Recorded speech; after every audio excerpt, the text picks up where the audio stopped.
This is CGTN, China Global Television Network.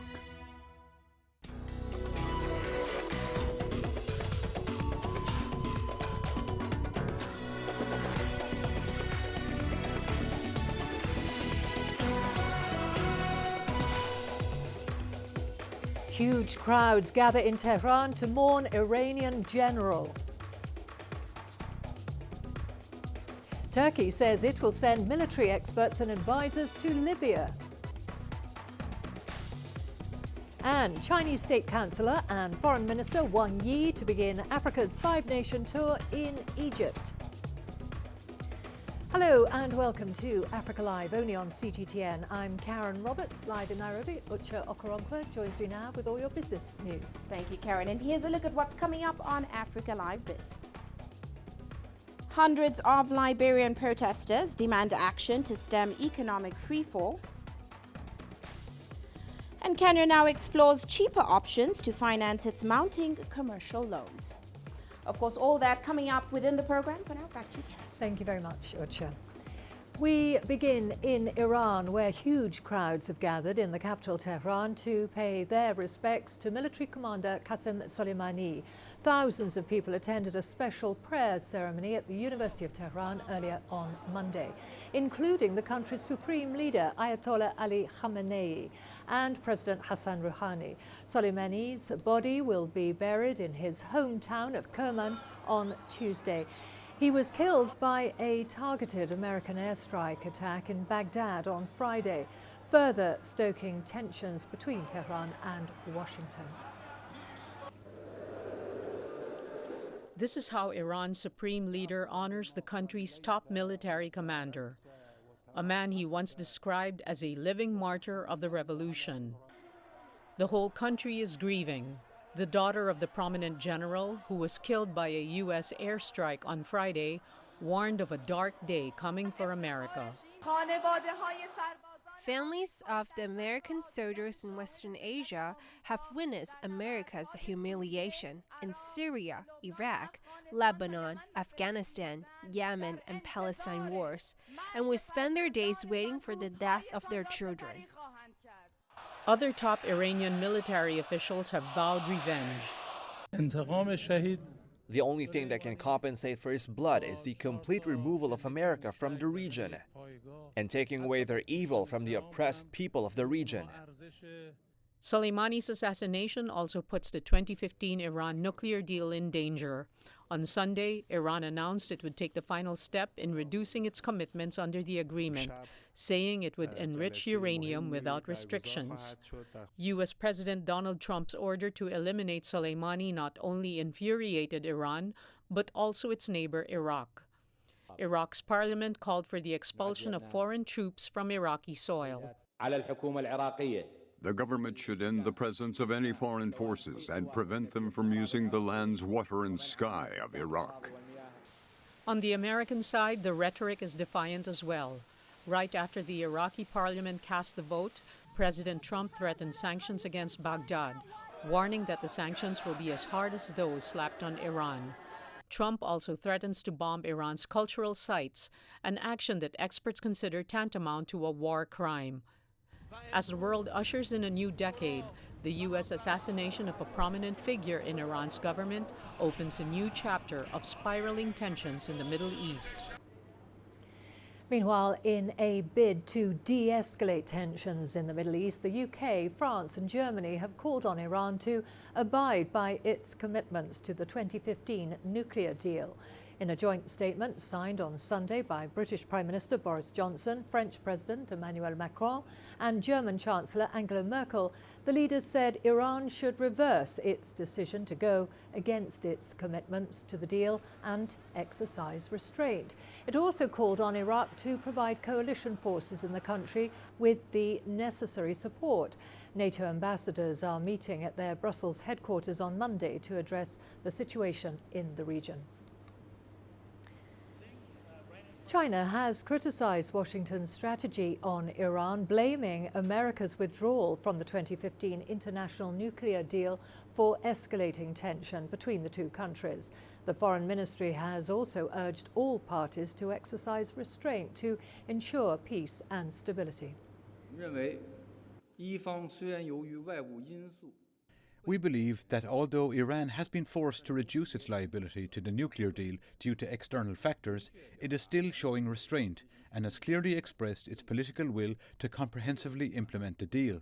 Iran is not violating its obligation to the Nuclear Non-Proliferation Treaty. The US has unilaterally withdrawn from the nuclear deal, defying international law and its international responsibilities. The US has also exerted ultimate pressure on Iran and tried to prevent other parties from meeting their obligations. This is the primary cause of the Iran nuclear tensions. Meanwhile, police in Nigeria have issued a warning against planned protests over the killing of Qasem Soleimani by the US government. Senior officers have been directed to increase surveillance and to deploy more men to ensure maximum security. CGTN's Digi Badmus has more on that.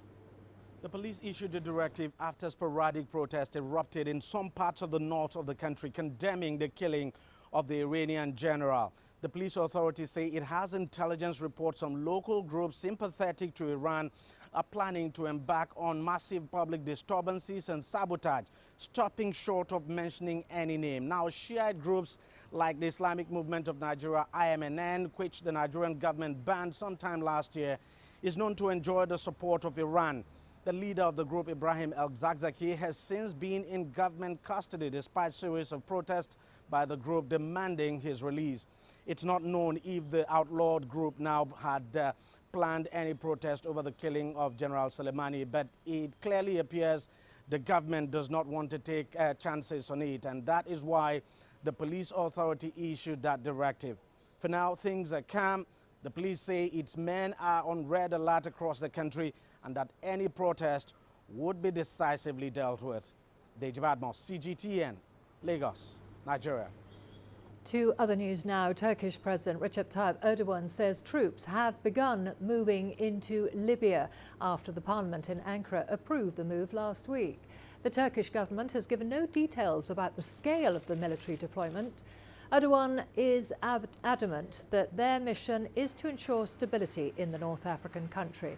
Ankara is supporting the UN-backed government of national accord in Tripoli, which it describes as the legitimate government. The Turkish leader says troops will develop an operations centre in Libya and avoid a humanitarian tragedy.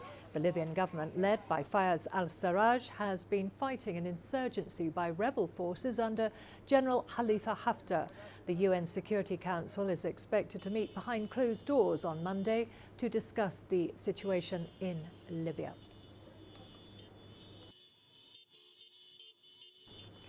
Well, we are now joined by our correspondent Michal David, who is in Istanbul for us.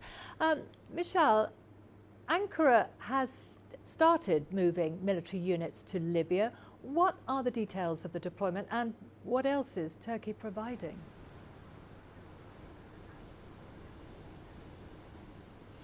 Well, right now, the only details that they've given Turkey right now is that the troops are being deployed gradually at this moment, that their main duty is going to be coordination, that they are going to be developing a coordination operation center inside Libya. Turkish President Tayyip Erdogan has emphasized that they are not combat forces, the ones who have been deployed yet, that different teams will take coordination tasks, that senior Turkish military personnel will coordinate the fighting force in Libya, which means that Turkish military personnel will be coordinating the fighting force of the Government of National Accord, which Ankara is supporting, and that they are also expecting to give training to these forces of the Government of National Accord. There was also a statement made by AK Party spokesman Ömer Çelik, who stated that they are not giving the details regarding the troops' movements, the numbers, because they want these troops to be safe at the moment and they want the mission to be successful. But he has emphasized that in the upcoming days they will be providing more information regarding the stages that they are planning. Okay, thank you for that, Mikhail. Now we have from Cairo, Gamal Nem. Thank you very much for joining us, a political writer based in Cairo. Nem, Turkey has taken a stand in supporting the UN-backed government.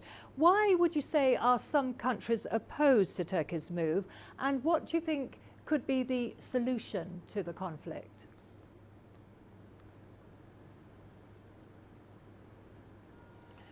First of all, thanks for having me. My name is Nabil Najmuddin. And as for your question, I would like to emphasize that the Turkish president, Mr. Erdogan, is highly getting involved in a sort of a shallow water in Libya. That's because the Libyan conflict is a quite complicated one, and even the neighbor countries like Egypt, Tunisia, Algeria are not able to just take a decisive steps over there. So by approving, the Turkish parliament approving sending troops to Libya, it is going to complicate the already complicated situation. And as far as the second part of your question, how to get out of this, I think NATO, UN, and EU, and major centers of power should get a sort of head-banging exercise in Libya between General Haftar and Prime Minister Al-Sarraj. Okay, thank you very much, Nabil. Now back to you, Mikhail. Libya's eastern-based parliament voted unanimously against the Tripoli-based government's deal signed with Ankara. How significant is this, and should Ankara be worried, would you say?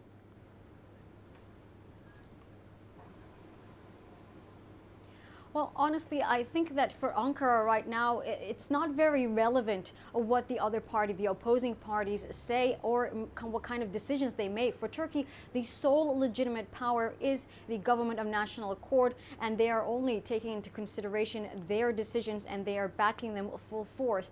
But for Turkey, the only concern basically is at the end of this conflict, who is going to remain in power? It is very much in Turkey's self-interest that the GNA remains in power. Now, Turkey feels kind of excluded from the Mediterranean at this point, as Greece, Cyprus, and Israel, for example, have signed a massive deal, a massive pipeline deal with the East Med. So to avoid being excluded, Turkey has signed a maritime boundary agreement with the GNA. It's a strategic move for Turkey, but of course, for that to be valid, Turkey needs the GNA to remain in power. So that's why it's very incredibly important for Turkey that they are able to support them for that, for the GNA to remain in power as the sole legitimate power, also backed by the United Nations. Okay, thank you very much for that, Mikhail. And now finally, back to you, Nabil. As countries seem to be taking sides in Libya, what, in your view, is the best solution to the conflict?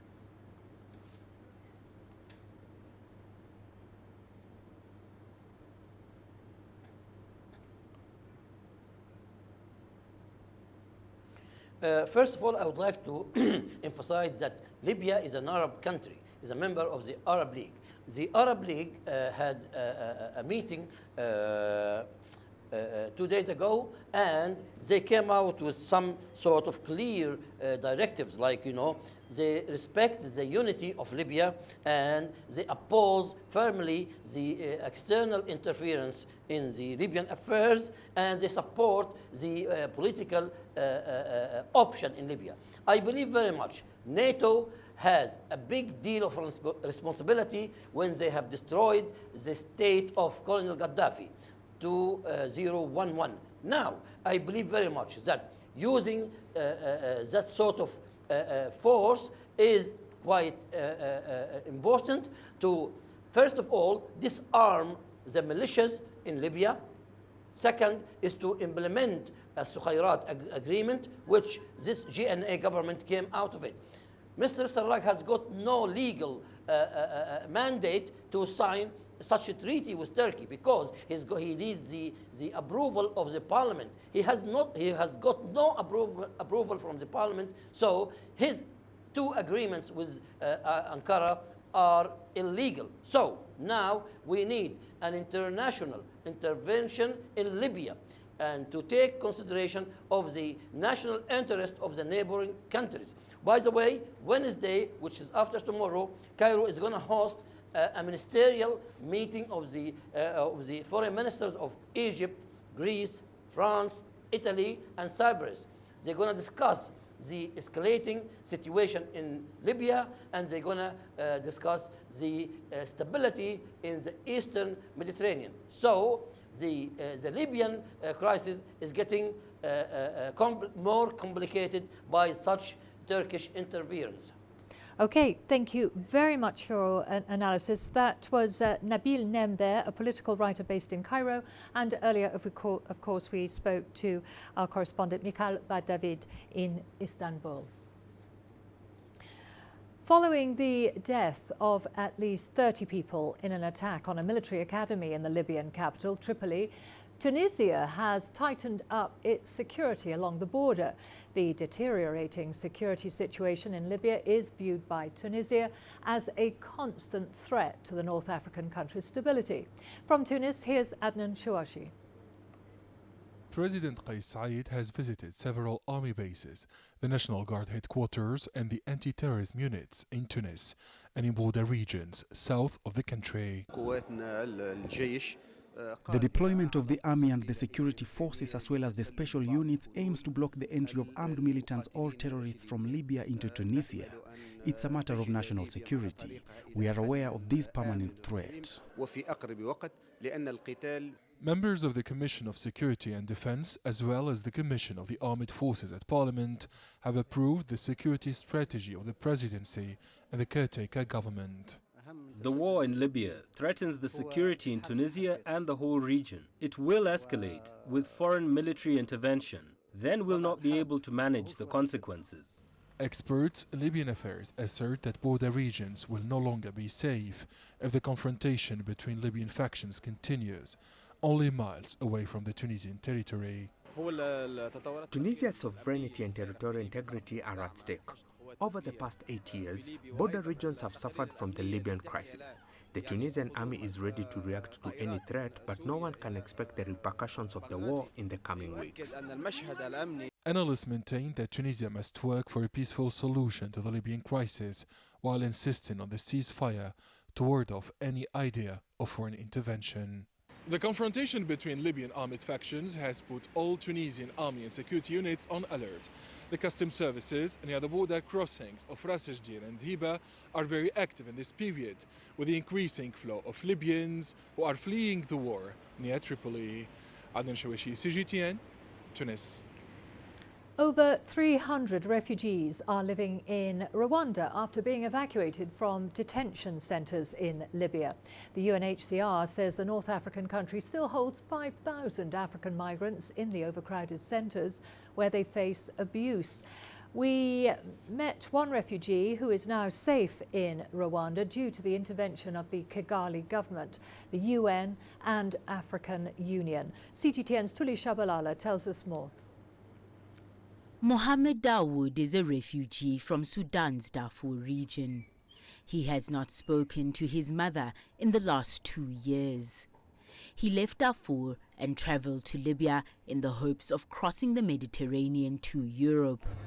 But Mohammed never made it out and was held in a detention center in Libya. When you call me a slave, that it is hard more than punish. That of course you have to know that. Yeah. When someone say to you, you are a slave, that try to kill me, but not call me a slave, because I know myself who am I. According to the UN's refugee agency, around 2,500 refugees and asylum seekers are held in detention centers in Libya. Conditions inside the facilities are documented to be unsuitable to keep human beings. They beat and something like this, and the people say you are a slave and something. They beat the people, punish the people. There's no food. Mohammed is lucky to have left the North African country. He is one of 306 refugees to land in Rwanda. In September, the UNHCR, with support from the Kigali government and African Union, chartered a flight to evacuate some of the African refugees. When I come here, yes, I feel free. I feel free because this country is different. I feel like I go back home. Yes, did my home because I feel and this is my home. Yeah, really, because I see the eyes of Rwanda people, you know, really they love the others. That's why I see the love in your eyes. That's why, you know, I love this country and love these people. Hello, Mama. Mohammed was recently able to speak to his family. He will be given asylum seeker status while here. Rwanda's government will be looking to either resettle refugees like Mohammed or voluntarily return them to their countries. Tuli Shabalala, CGTN.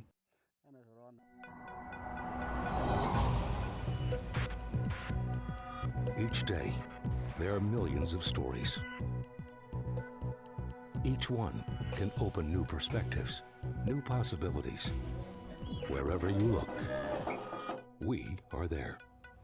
To see, discover, explore. We put the pieces together to find what really matters to you, all around the world, all around the clock. Our reporters are at home across the globe. From our headquarters in Beijing and production centers in Washington, Nairobi, and London, China Global Television Network. Stories from across the globe, reaching people across the globe.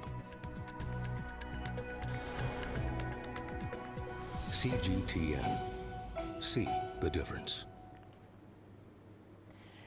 Chinese State Councillor and Foreign Minister Wang Yi will be embarking on a five-nation African tour. He'll be continuing a long-standing tradition where each year Africa is the first overseas destination for the Chinese Foreign Minister. And with his week-long tour kicking off on Tuesday, this will be the tradition's 30th consecutive year since 1991. Yi will be visiting Djibouti, Eritrea, Burundi and Zimbabwe, and his first stop will be Egypt. CGTN's Yasser Hakim takes a look. China and Egypt have forged a strong relationship recently. This is evident with the numerous meetings between Chinese President Xi Jinping and Egyptian President Abdel Fattah el-Sisi in the last 4 years.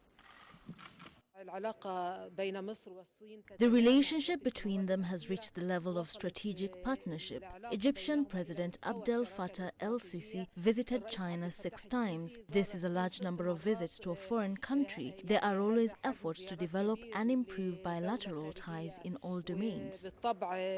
Multiple issues are to be on the agenda of talks for China's Foreign Minister Mr. Wang Yi and his Egyptian counterparts. Most notably, the developments in Libya are a main concern for Egypt. China's stance is clear. There must be a national dialogue and a call for all factions to sit at the negotiating table. China has thousands of employees in Libya with the Libyan oil company. So like Egypt, China is working towards retaining peace and stability in Libya through dialogue, not violence. Talks are also expected to focus on coordinating policies over other issues in the region. The Chinese Foreign Ministry has stressed on cooperation with Egypt to fight terrorism. President Xi Jinping has focused on fighting the 3 evils: terrorism, extremism and separatism. Both countries are working together on this strategy. Strengthening economic cooperation is also on the table. Chinese investments in Egypt have doubled to $10 billion in 2019, while bilateral trade has exceeded $15 billion. China has huge investments in the new capital and the industrial zone. There are also many Chinese projects in transportation, energy, renewable energy, and more. Meanwhile, Egypt wants to learn from the Chinese experience in development and industrialization. Yes, Hakim for CGTN, Cairo. Chinese Foreign Minister Wang Yi's African tour reflects China's priority in developing ties across the continent. It also shows the strong and time-tested friendships between China and African nations, as CGTN's Panina Karibe reports. Minister Wang will strengthen communication and alignment with the African side to promote the joint construction of the Belt and Road, uphold China-Africa traditional friendship, and move forward bilateral ties and China-Africa ties during his visit. Now, each of these countries Minister Wang is visiting have a special relationship with China. Let's begin with Egypt. The exchange of visits between Egyptian and Chinese officials over the past few years has greatly boosted the fast-growing bilateral relations. The growing Egypt-China ties enabled an increasing number of Chinese companies to operate in Egypt over the past few years, some of which are taking part in mega national projects in the North African country. Cooperation between the two countries led to joint infrastructure and industrialization projects in Egypt under the Belt and Road Initiative proposed by China in 2013, which seeks mutual development of participating states via win-win partnerships. Under the BRI, China State Construction Engineering Corporation, a world-leading construction company, is currently building a huge business district in Egypt's new administrative capital city, some 50 kilometers east of Cairo, including a 385-meter tall tower that will be the tallest skyscraper in Africa. Now, other renowned Chinese corporations are also working on a number of giant energy projects in Egypt. Djibouti, on the other hand, is pursuing an ambitious agenda to transform itself into a commercial trade hub for the Horn of Africa region. This effort is being financed largely by China, which is playing a growing role in this tiny country. China's engagement is multifaceted, ranging from major infrastructure investments to the establishment of its first overseas military base in the country. Now, you will recall back in 2015, President Xi Jinping pledged $100 million in military aid to the African Union to support regional peacekeeping initiatives over a 5-year period. And China's role as a peacekeeping troop contributor has grown. Roughly 2,000 peacekeepers have been deployed. Majority of them are here in Africa. Last year, China hosted its first China-Africa Defense and Security Forum, a sign of its interest in expanding security relationships in the continent. Also, during last year's Forum on China-Africa Cooperation, or FOCAC, China announced a China-Africa Peace and Security Fund and pledged to support programs on law and order, peacekeeping, anti-piracy, and counter-terrorism. Now, this year, Eritrea and China will be celebrating 27 years of diplomatic relations, and those relations have borne fruit. According to the Chinese embassy in Eritrea, over 200 Chinese doctors and other health professionals have provided free medical services in Eritrea since 1997. Chinese media experts have also trained dozens of Eritrean media professionals in modern digital technology, showcasing the depth and diversity of the two countries' ties. In September last year, Burundian President Pierre Nkurunziza described China as the best friend of Burundi. Nkurunziza made the remark at a ceremony to launch the China-aided State House. The complex, with a total construction area of about 10,000 square meters, consists of the President's office building, rooms for guards and equipment, and watchtowers. Now, this new State House helps Burundi stop renting the workplace of public institutions. President Nkurunziza said it's a result of good relations and cooperation between Burundi and China. And in recent years, China-Burundi cooperation has been consolidated, and China has implemented various projects in all areas in Burundi, including infrastructure, education, health, and agriculture. One of the projects that has most been talked about is the Ruzibazi hydropower station. With a capacity of 15 megawatts, it will be the country's largest. And work on this project began in October 2018. It is set to be completed in March 2022. Now, the total investment in the project is $70 million. Finally, a look at Zimbabwe. This year marks 4 decades since the country established diplomatic ties with China, and in those 40 years, bilateral relations have grown from strength to strength. China is the single largest foreign direct investment source for Zimbabwe in nearly 2 decades. Last year, China lined up several multi-sectoral billion-dollar investment projects for Zimbabwe, covering mining, manufacturing, steel, and hospitality sectors. And of course, there is the new parliament being constructed and a $677 million grant from China Aid. That's a Chinese government-owned global development aid agency. It is built to herald a massive construction project for a completely new, densified capital, which will serve at least 1.2 million people. Back to you. Well, let's now go to Ucha for all the latest business news. Over to you. Thanks, Karen. And coming up on Africa Live Biz. Hundreds of Liberian protesters demand action to stem economic freefall. And Kenya now explores cheaper options to finance its mounting commercial loans.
Well, let's start off in Liberia, where hundreds have held protests in the capital, Monrovia.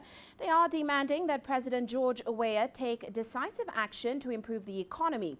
Dozens of riot police there were deployed on the streets, but the scene remained pretty calm. Now, this is the second mass demonstration against the president's handling of the economy in less than a year. In June, protesters urged Weah to account for $25 million, which his government hastily withdrew from the country's Federal Reserve account in New York in 2018. Now, a presidential task force set up to investigate the funds later uncovered discrepancies and misallocations. Meanwhile, Kenya's government is weighing plans to refinance its commercial loans from cheaper alternatives. The finance ministry says it is committed to lowering its debt from overseas capital markets to a more sustainable level. The country's debt has risen to above 62% of GDP. Now, this follows binge borrowing in recent years. There has been concern over the mounting debt, sluggish revenue growth, corruption scandals, as well as job losses. This is despite enjoying a stable foreign exchange rate, low inflation, and a shrinking current account deficit. Kenya's economic growth slowed to 5.1% in the third quarter of 2019. That's compared to 6.4% growth in the same period in 2018. Well, let's now get a markets update. Oil prices continue to rise as tensions escalate between the U.S. and Iran. Futures for Brent crude gained 2.4% to reach $70.24 per barrel. This, of course, is the first time prices have hit that amount in more than 6 months. U.S. oil futures advanced 2.1% to reach $64.36 per barrel. Oil prices rose more than 3% on a Friday, and that's after Qasem Soleimani, who was a top Iranian commander, was killed in a U.S. strike, which was ordered by President Donald Trump. Now, the killing risks further escalating tensions in the Middle East, home to major oil-producing countries and, of course, key energy supply routes. In the latest developments, Trump threatened major retaliation if Iran responds to the killing. He also vowed to slap sanctions on Iraq. That's if U.S. troops were expelled from the country. Now, South Africa's struggling state power firm Eskom says it will extend electricity cuts until 5 a.m. local time on Monday. This after a conveyor belt failed at its Medupi coal-fired power station. The cash-strapped utility said on Sunday that the conveyor belt had been repaired, but that plant breakdowns were still constraining the power system in the country. Eskom, of course, has been battling to keep the lights on despite low electricity demand over the Christmas and New Year public holidays. It last implemented power cuts in mid-December. Now, the firm's executives have blamed the repeated problems at coal-fired power plants on a lack of critical midlife maintenance at other stations. Now, public transport in France has now been on strike for a month, as of course the country's unions protest against President Emmanuel Macron's plans to reform its pension system. The French Prime Minister will hold fresh talks with unions from Tuesday, but with neither side willing to back down. There seems to be no end in sight. CGTN's Elena Casas has the latest from Paris. It's now the longest strike in France for more than half a century. Railway unions walked out on December the 5th, and they say they're not going back to work unless President Macron abandons his pension reform plans completely. Only about 35,000 people actually are on strike, 7% of railway staff, but that's been enough to grind the railway network and the Paris metro to a near total halt. The unions refused government demands for a Christmas truce. Now they say they're starting the new year with fresh determination. We're not striking for fun. Most of our members support us going even further from Monday because the president has angered everyone. He won't listen to anything, so our call is getting louder and louder across the whole union movement. The government is hoping it can drive a wedge between those unions who are opposed to all pension reform and those who accept the idea in principle but not the policy detail. It's already offered a concession, pushing back the planned start date of the new system, but the unions haven't budged. This is about much more than pensions now. For the unions, backing down would signal the beginning of the end of their political influence. For President Macron, it's a question of credibility. He wants to show he can succeed where the last 3 presidents failed in their attempts to reform the system. Polls show 2/3 of French voters do accept some reform to the system, which currently has 42 different sets of rules for different professions, is necessary. But a similar proportion don't trust President Macron to carry it out fairly. People feel that behind this reform there's a plan to defraud the French, as some analysts put it. A plan to reduce people's pension entitlements in general, rather than a balanced reform of the system. Refinery workers plan to join the strike next week, aiming to blockade refineries across the country and cause a petrol shortage. But even if France starts to run out of fuel, both the unions and the president have too much at stake now to back down. Elena Casas, CGTN, Paris. Now moving on, Canadian mining firm First Quantum Minerals is considering a $1 billion investment in its Kansanshi copper mine in Zambia. Now the move will bolster output at the mine and prevent production declines. The firm hopes to increase annual production to 300,000 tons over time from the 235,000 tons which it produced in 2019. Now, the dispute between miners and the government over taxes and assets is likely to complicate approvals from the board.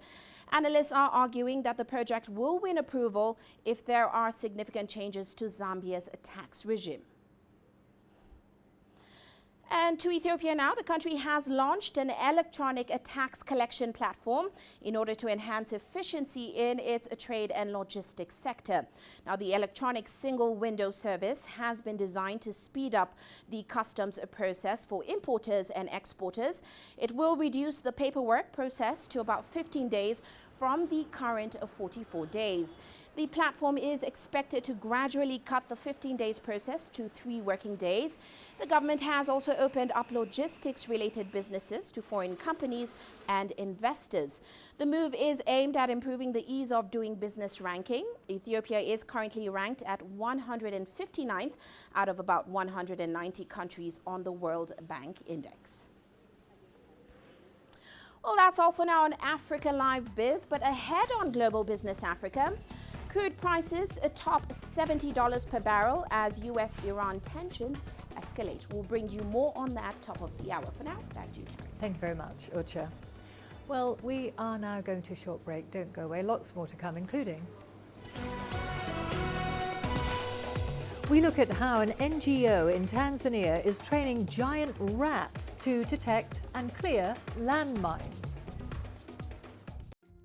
Africa is the nexus of enterprise, and Global Business will tell you why it matters. From the mega investment projects to multi-billion-dollar mergers and acquisitions. Africa today collects, just in terms of revenues from taxes alone, $545 billion a year. If you take 10% of that, and you devote it to the energy sector, problem solved. All this on Global Business, weekdays at this time on CGTN.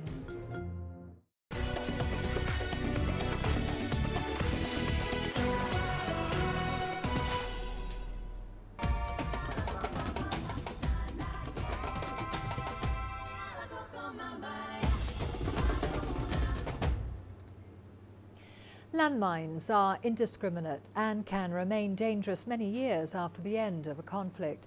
Every year, thousands of civilians are killed by the explosions, and children are the most affected. In Tanzania, however, a non-governmental organization is training giant rats to detect and clear landmines, saving communities living close to those areas. The rats have gained popularity and are being referred to as hero rats. My name is Pendo Isaac Msegu. I'm working with Apopo. I always love animals. My routine is early in the morning. Every day I have to train the rats, doing the daily health check.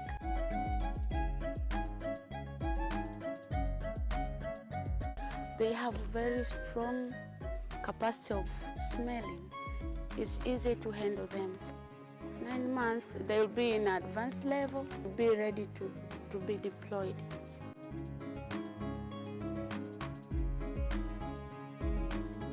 We have worked at Angola, Mozambique, and now Cambodia. By training this animal and sending outside the country for deploying them, I believe that I saved a lot of people.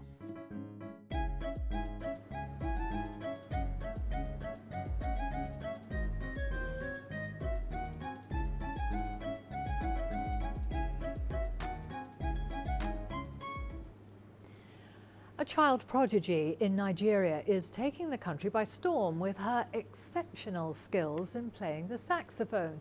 CGTN's Deji Badmus visited her home in Lagos, Nigeria.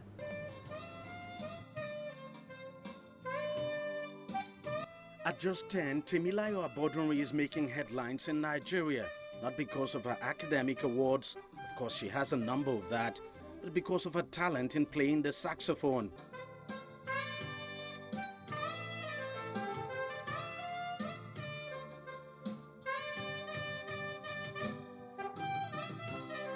She's arguably the youngest saxophonist in Nigeria who makes money playing the music instrument.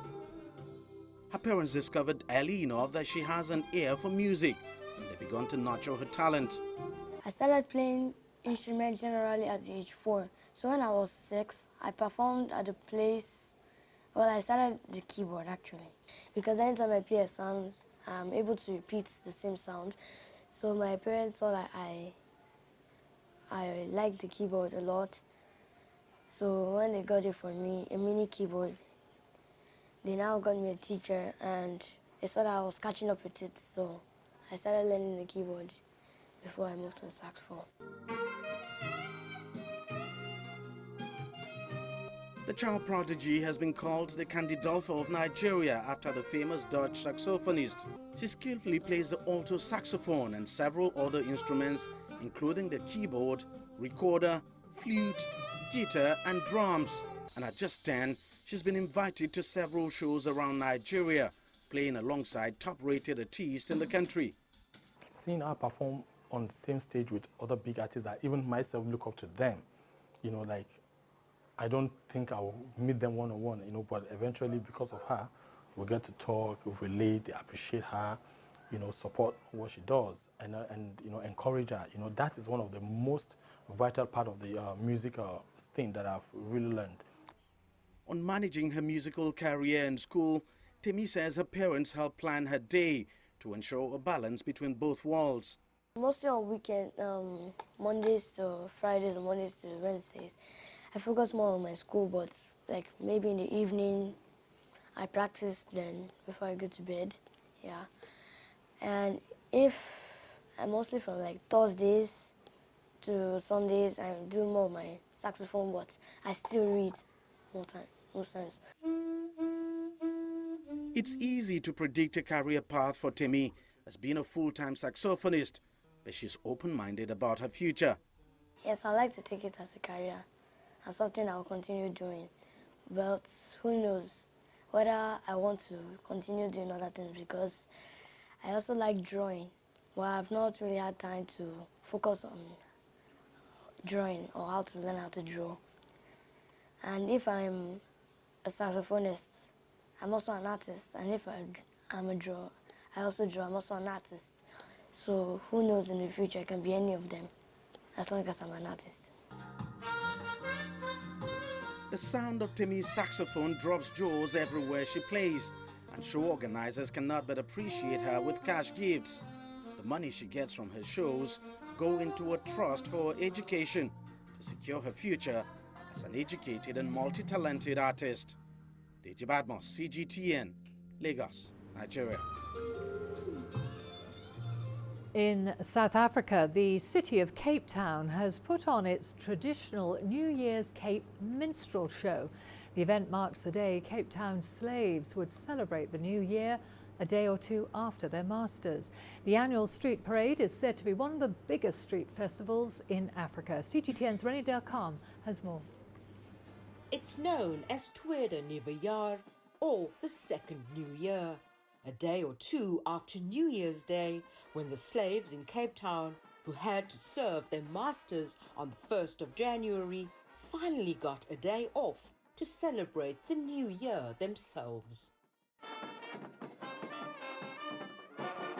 This is the ultimate, this is the highlight of the year. Most of these people live in very poor conditions on the Cape Flats. They're not the type of people who can access holidays during summertime and so forth. This is absolutely massive in the lives of our people, and as you can see, people are simply enjoying themselves. This is the highlight. This is the way we usher in a new year. Up to 100,000 people are expected to attend this festive event, with locals and tourists lining the streets of Cape Town, all keen to catch a glimpse of this colourful spectacle. Participating in the Kaapse or Cape Minstrels is an age-old tradition which has been passed down from generation to generation in Cape Town's so-called coloured community. Many years, yeah, we've been there, I think since I was born. We've been raised into this, so it's part of the culture. It's something we look forward to every year. Yeah, this is part of our culture, bringing up, enjoying it. Since I was a young kid, the minstrels has been part of us, part of our heritage, and up till today we still do it. We still come out to support them. The minstrels in our blood, they can't take it away. So we're born for this, of the Klopse, Kaapse Klopse. This music is based on the types of music and the musicality of our enslaved ancestors. And when the first American minstrel troops came here between 1860 and 1890, our people saw the colorful costumes and the face painting and decided to almost copy this and fuse it with the Gumba beat as we knew it. Carnival evolves, but ultimately our souls and our hearts resonate with this drum beat of ours, as is known as the Gumba beat. After this iconic Cape Town street parade, the more than 40 minstrel troops will spend the next few weeks strutting their stuff in a tough competition, until mid-February, when one of them will emerge as the best of the best Cape minstrel teams of 2020. Renadal Khan, CGTN, Cape Town, South Africa. All of the sports news coming up for you after the break, including 3 Nigerians on the hunt for top honours at the CAF Awards to be hosted on Tuesday in Egypt.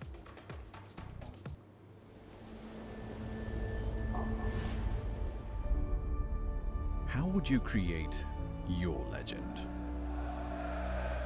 On the fields, on the tracks, in the arena.